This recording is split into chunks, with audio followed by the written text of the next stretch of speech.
First meeting of the Chiefs and 49ers since Super Bowl 54. The all-time series is tied at 7.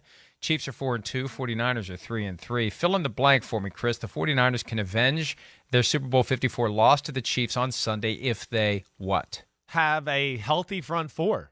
I think that's where I go.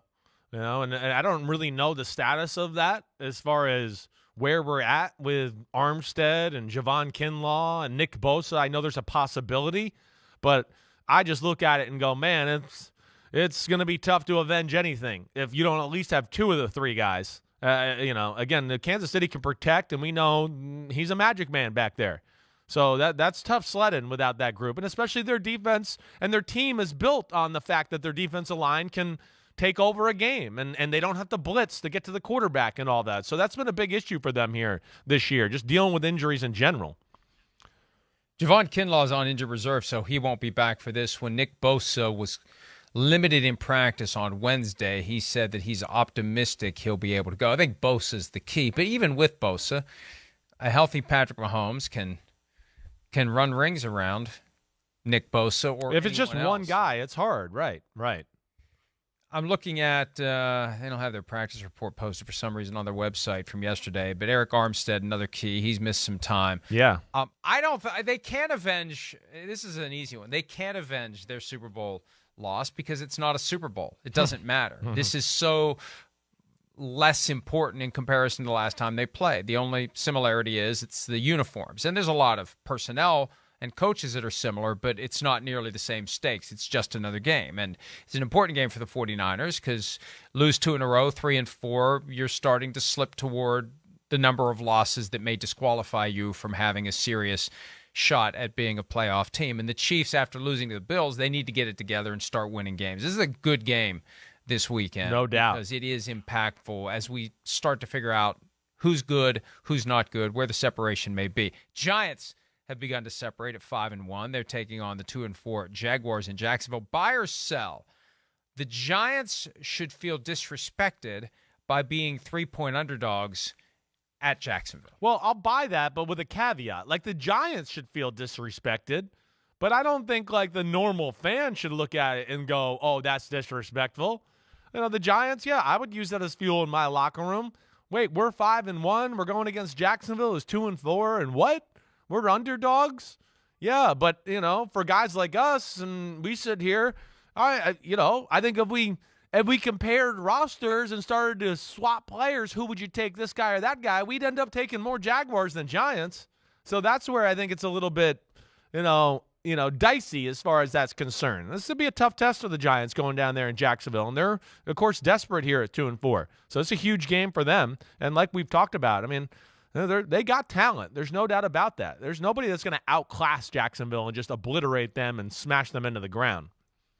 It is amazing to see how their season has turned ever since they were up 14-0 at Philadelphia when they were 2-1 and looking like they were really going to take this thing and run with it. They've now lost 3 in a row. They were embarrassed by the Texans.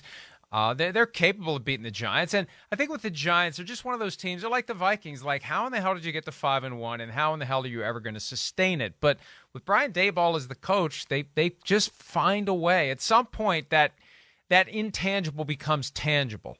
They find a way. They hold it together. They don't wither in the fourth quarter. That's right. That's when they make their magic. Yeah. And that becomes a habit. Yep. And He's made them I tough. am surprised. I'm surprised they're underdogs as well. 3-2-1 Colts at the 3-2 Titans are already facing off for the second time this season. On a scale of 1 to 10, what's your confidence level that Matt Ryan is back after his impressive performance in Week 6 in that win over Jacksonville? Oh, I'm going to give it a 7. Okay. I don't like back, like as far as back to what he looked like maybe last year, the year before that, any of that. Like, no, he's not that anymore. He does not have a big arm. It's kind of weak.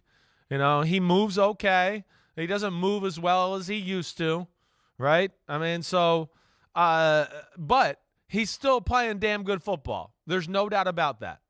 Last week, that was gutsy performance. They protected a little bit better, but still, he is just the ultimate hang in the pocket. Look, oh, yeah, my knee almost got ripped off. So what? Touchdown pass.